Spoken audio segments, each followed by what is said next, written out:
तकरीर थी, यकीनी तौर पर एक और वकार तकरीर थी, मिनिस्टर्स में आए थे और एक्स एमएलएज भी आए थे और पर्सनैलिटी अली चट्टा की शख्सियात भी आई थी। आप इसके बारे में आप क्या कहेंगे? ये हमारा 27वां सालाना जलसा तकसीमी इनामात था और बच्चियों ने हर शोबे ज़िंदगी में उनके एकेडमिक प्राइजेज भी थे, उनके गेम्स के हवाले प्राइजेज भी थे, उनकी एक्स्ट्रा करिकुलर एक्टिविटीज़ के हवाले से भी प्राइजेज थे। तो बच्चों की बहुत ज़्यादा हौसला अफजाई हुई है कि मिनिस्टर साहब ने हमारी इस तकरीर को जो है ना ऑनर बख्शी है। इसके साथ साथ मैं जस्टिस इफ्तिखार अहमद चीमा साहब की बहुत शुक्रगुजार हूँ, जिन्होंने जो है वो मिनिस्टर साहब को हमारे कॉलेज में इदारे में ला के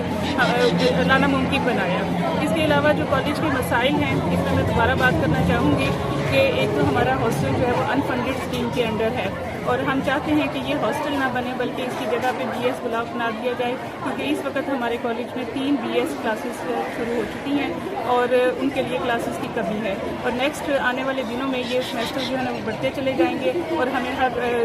हर साल जो है ना रूम्स की ज़रूरत पड़ती रहेगी। इसके अलावा जो है वो कॉलेज की खूबसूरती उस वक्त बहुत मुतासर होती है जब उसकी एंट्रेंस के सामने जो है वो एक गंदा नाला सीवरेज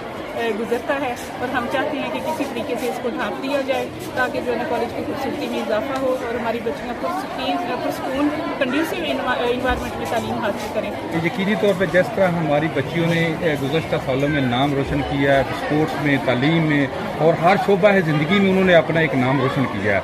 तो आप क्या समझिए इनको यकीनी तौर पर मुश्किलात भी हैं, तो मुश्किलात के हवाले से आप क्या कहेंगी और इनके वालिदैन को क्या पैगाम देंगी?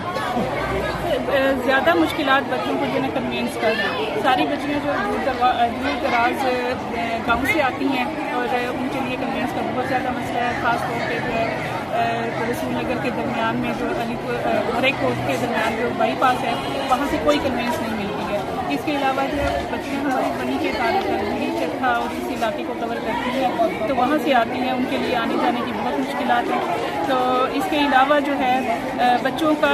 सबसे बड़ा मसला ये है कि उनके वालिदैन उनको पढ़ने की इजाज़त नहीं देते, शहर से बाहर जाने की इजाज़त नहीं देते। इसलिए मैंने इन मुश्किलात को मद्देनज़र रखते हुए BS की क्लासेस भी यहाँ पे स्टार्ट करवा दी हैं। इसका NOC लिया है, जो कि मुझे टीचिंग स्टाफ का बहुत इशू है कि कमी है यहाँ पे, लेकिन इसके बावजूद भी मैंने ये रिस्क लिया है और ऑलरेडी असातिज़ा को इंगेज करके अपने BS प्रोग्राम को कामयाबी से चला रहे हैं। इस वक्त हमारे बच्चे थर्ड सेमेस्टर के बाद फोर्थ सेमेस्टर में जा रहे हैं और इंशाल्लाह मुझे उम्मीद है कि अरबाब इख्तियार हमारा ये